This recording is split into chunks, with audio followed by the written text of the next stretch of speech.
কে একটু আগে দেয়া ভিডিওতে বলেছি কিভাবে ইউনূসকে হাতে মারার চেষ্টা শুরু করে দিয়েছে ভারত।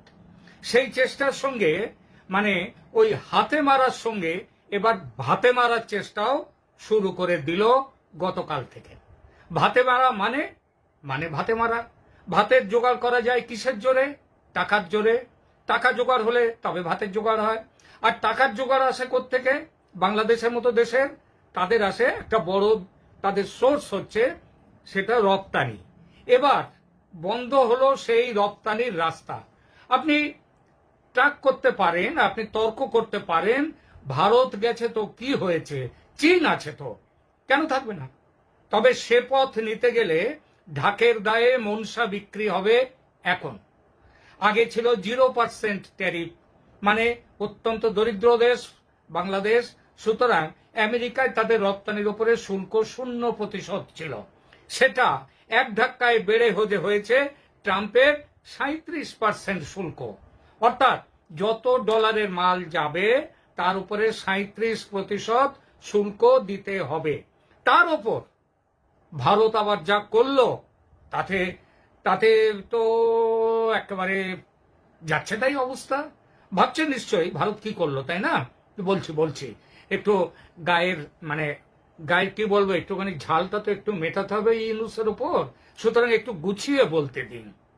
দেখুন, সেই 8ই আগস্ট থেকে অনেক বাদরামি করেছে বাংলাদেশের নয়া মাতব্বর নোবেলজয়ী ডক্টর মোহাম্মদ ইউনূস আর তার অকাল পক্ষ। কূটনৈতিক জ্ঞান তো দূরের কথা, যাদের সাধারণ জ্ঞান নেই সেই উপদেষ্টাদের দলবল। ভারতের বিরুদ্ধে কে কত বেশি গালাগাল দিতে পারবে তার প্রতিযোগিতা শুরু হয়ে গিয়েছিল। আইন উপদেষ্টা আসিফ নজরুল মহাপণ্ডিত, তিনি বলছেন 36 লক্ষ ভারতীয় বাংলাদেশে চাকরি করে, তারাও তাদের। আর এক উপদেষ্টা তিনি হচ্ছেন মাহফুজ আলম, তিনি আবার বৃহত্তর বাংলাদেশের মানচিত্র এঁকে দিয়ে দিচ্ছেন ফেসবুকে।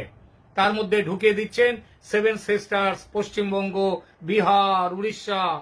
বুঝতে পারলেন? যদিও কিছুক্ষণ পর আবার তুলেও নিয়েছেন ভয় পেয়ে, তো যাই হোক, দিয়েছেন তো। 4 ঘন্টায় কলকাতা দখলের হুঙ্কার করেছে ওই বাংলাদেশের অবসরপ্রাপ্ত সেনারা। তো সেই সঙ্গে বাংলাদেশের ইউনূসের পাকিস্তানের কোলে ঢলে পড়া, হিন্দুদের উপর ধারাবাহিক আক্রমণ, সব কথা বলতে গেলে রাত কাবার হয়ে যাবে, সুতরাং সব বলছি না। তারপরে দেখুন, শুধু একটা কথাই বলবো, সামান্য ইলিশ মাছ পাঠানো নিয়ে কি কাণ্ডটা করেছিল ওদের ওই মৎস্য উপদেষ্টা, কি যেন মহিলা, মনে আছে?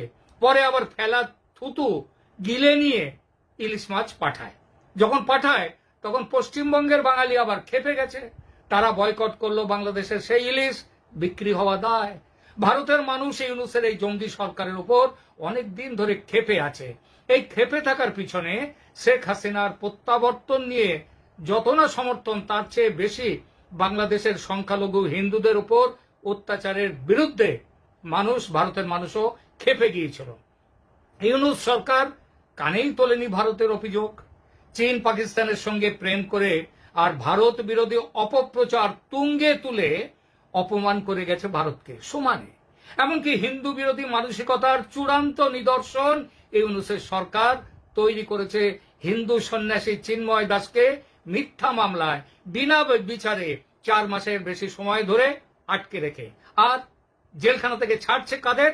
ছাড়ছে জঙ্গি হিসেবে যাদের সারা পৃথিবীতে, যাদের অত্যন্ত সুনাম, তাদের ছেড়ে দিচ্ছেন। এবং ভারতের অনুরোধ ওই যে হিন্দু সন্ন্যাসী চিন্ময় কৃষ্ণ দাসকে ছেড়ে দেওয়ার জন্য, সেই অনুরোধও অগ্রাহ্য করেছে এই ইউনূস সরকার। যেন বলতে চেয়েছে, কি আর করি না ভারতকে, কি করবি কর। অবশেষে ভারতের সহ্যের সীমা ভেঙে দিয়েছে ইউনূস কয়েকদিন আগে চীন সফরে গিয়ে। কি বলেছেন সেখানে গিয়ে নর্থ ইস্টের 7 সিস্টার্স নিয়ে, সেটা সবাই ইতিমধ্যে জেনে গিয়েছেন, তবু একবার মনে করিয়ে দিই। ইউনূস মিয়া বলেছিলেন, বাংলাদেশকে চীনের বর্ধিত অংশ বা এক্সটেনশন মনে করে বাংলাদেশের ওপর দিয়ে চীন এগিয়ে যাক, ভারতের ওই 7 বোন রাজ্যের দিকে। সমুদ্রের অভিভাবক বাংলাদেশ, কোনো চিন্তা নেই চীনের, বাংলাদেশে আসুক, তারপরে চলে যাক ওই 7 বোন রাজ্যের দিকে। ইউনূসের এই বাঁদরামি সহ্য করতে পারেনি ভারত। তখনই ঠিক করে নিয়েছে অনেক হয়েছে, আর নয়। এবার মালটাকে একেবারে ওই আছাড় মারতে হবে, যাকে ওই কুস্তিতে বলে না, কুস্তিতে ধরে একটা পটাশ করে একটা আছাড় মারা, সেই আছাড়। তো অস্ত্রসজ্জা শুরু করে দিয়েছিল তখনই। তবু ব্যাংককে বিমস্টেক বৈঠকে বসেছিল ভারত, বাংলাদেশ হাতে পায়ে ধরায়। সেখানে নরেন্দ্র মোদী ইউনূসকে সাফ বলে দিয়েছিলেন, সাবধানে মুখ খুলবেন, সম্পর্ক খারাপ হয় এমন কোনো বেফাস কথা বলবেন না। ইউনূসের তবু কাণ্ডজ্ঞান হয়নি। তারপরেও তার দলবল দেশে ফিরে নানান মিথ্যে কথা বলছে নরেন্দ্র মোদী নাকি হাসিনাকে ফেরত পাঠাতে গররাজি হননি, মানে রাজি হয়েছেন।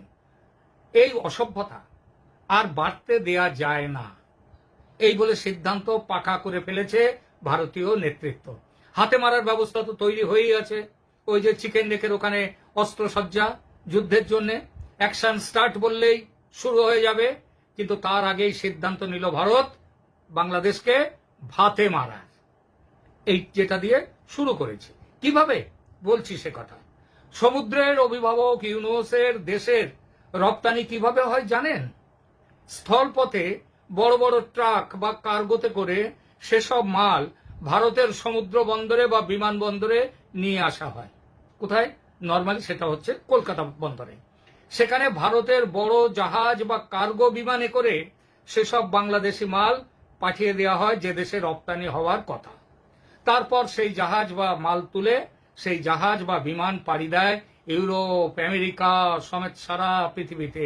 এই ব্যবস্থাকে বলা হয় ট্রান্সশিপমেন্ট ফ্যাসিলিটি। ভারতের সঙ্গে এই ব্যবস্থা চালু আছে কবে থেকে? 2020 সালের জুন মাস থেকে। এ বিষয়ে ভারতের যে নিয়ামক সংস্থা, যার নাম central board of indirect taxes and customs, সংক্ষেপে সিবিআইসি, শেখ হাসিনার আমলে একটি তার সঙ্গে তাদেরকে পারমিশন দিয়ে দেয়, অনুমতি দেয় এরকম করবার, এরকম ভাবে মাল রপ্তানি করার। সেই তারিখটি কত? সার্কুলার জারির 29 জুন 2020। সার্কুলারে কি বলা হয়েছিল? যে পারমিশন দেয়া হলো কিসের জন্য? For transshipment of export cargo from Bangladesh to third countries through land customs stations to ports or airports in containers or close bodied trucks.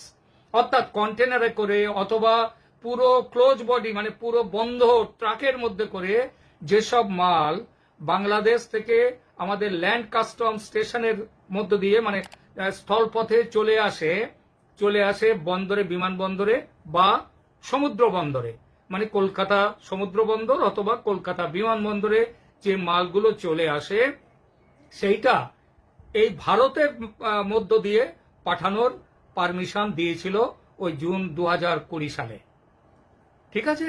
তো সেই থেকে চলছিল এই সুবিধা, এবং এই সুবিধা গ্রহণ করে বাংলাদেশ মাল পাঠাচ্ছিল, বিদেশে রপ্তানি করছিল।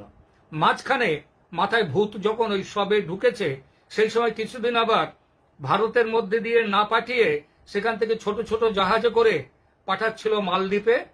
মালদ্বীপ থেকে আবার সেগুলো পাঠানো হচ্ছিল বিদেশে। এতে খরচ অনেক বেড়ে যাচ্ছিল। ফলে তারপরে আবার ভারতের সাথে, ভারত কিন্তু বারণ করেনি, বাংলাদেশ নিজেই ওটা শুরু করে দিয়েছিল। তারপরে আবার ভারতের কাছে চলে আসে সেই পুরনো নিয়মে, আগের থেকে যেমন চলছিল হাসিনার আমল থেকে 2020 থেকে, ঠিক সেইভাবে চলছিল এই রপ্তানির কাজটা। কিন্তু অবশেষে ভারত প্রত্যাহার করে নিল বাংলাদেশকে দেয়া সেই সুবিধা। গত 8 তারিখে 8ই এপ্রিল ভারতের সিবিআইসি মানে ওই কাস্টমস বিভাগ নতুন নির্দেশ জারি করে বলেছে এই সুবিধা তুলে নেওয়া হলো। অর্থাৎ এখন থেকে ভারতের সমুদ্র বন্দর বা বিমানবন্দর কোনো জায়গা থেকে বাংলাদেশের মাল যেতে পারবে না। একেই বস্ত্র শিল্প বাংলাদেশে বন্ধ হওয়ার জোগাড়। রেমন্ড সহ বেশ কিছু নামি দামি ভারতীয় কোম্পানি যাদের কারখানা ছিল বাংলাদেশে, তারা ভারতীয় শিল্পপতিদের, তাদের সঙ্গে রেমন্ড সহ আরো যারা ভারতীয় শিল্পপতি কারখানা খুলেছিল বাংলাদেশে, তারা কারখানা তুলে এনেছে ভারতে। অনেক কারখানা সেখানে পুড়িয়ে দিয়েছে বিপ্লবীরা। অনেক কারখানা তাদের টাকার অভাবে, কাঁচামালের অভাবে বন্ধ।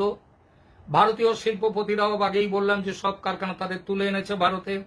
আর দেশীয় শিল্পপতি যারা, তারাও অনেকে কারখানা বন্ধ করে দিতে বাধ্য হয়েছেন, চাঁদাবাজি, গোলমাল ইত্যাদি নানান কারণে। ফলে এইসব কারখানা বন্ধ হওয়ার ফলে যে বিদেশের কাস্টমারদের একটা বড় অংশ তাদের অর্ডার এখন দিচ্ছে ভারতে, আবার বেশ কিছু অর্ডার যাচ্ছে ভিয়েতনামে। যেটুকু টিম টিম করে চলছিল এই বাংলাদেশের বস্ত্র শিল্প, সেই টিম টিম করে চলাটাও মানে পুরনো স্টক টক তো কিছু ছিল, সেগুলো রপ্তানিতে তাহলে এবার সমস্যা তৈরি হলো। কিভাবে এবার রপ্তানি হবে তাহলে? ডক্টর মোহাম্মদ ইউনূস, নোবেলজয়ী পণ্ডিত মশাই, বুঝতে পারছেন কি যে ভারত কোথায় কাঠ দিয়েছে, কোথায় হিট করেছে? কোথায় গিয়ে কাঁদবেন স্যার? আপনার নতুন বাপ চীনের শি জিনপিং এর কাছে গিয়ে কাঁদবেন, নাকি পুরনো বাপ যার সাথে নতুন আবার যোগাযোগ হয়েছে সেই পাকিস্তানের শাহবাজ শরীফের কাছে গিয়ে কাঁদবেন? যান স্যার, দেখুন কি পান। আমরা ততক্ষণে একটু আনন্দ করি, আর একবার সেই কবিতাটা নাই সেই ছড়াটা, সেটা আর একবার বলি। একবার পড়তে থাকি সেগুলো। কোন কবিতা বুঝতে পারছেন? ওই যে সেই কবিতা, পিপিলিকার পাখা ওঠে মরিবার তরে। পাখা উঠেছিল আপনাদের ইউনূস সাহেব বাংলাদেশে, ভারতকে মানবেন না। এখনই ভয় পেলে কি চলে স্যার? এটা তো শুরু হলো ভাতে মারার পর্ব। এবার ভাতেও মারা হবে, আবার হাতেও মারা হবে। হ্যাঁ, তাহলে বাঁচবেন যে কি করে, সেই বাঁচার পথটা এবার খুঁজতে শুরু করুন। পালান পালান, এখনো পালান, তাহলে তবু বাঁচার একটা আশা থাকবে। নইলে দেশের লোক আপনাকে আর আপনার চেলা চামুন্ডাদের পিটিয়ে মেরে দেবে। সেই দিন আসছে, মনে রাখবেন। এখনকার মতো এখানেই রাখছি।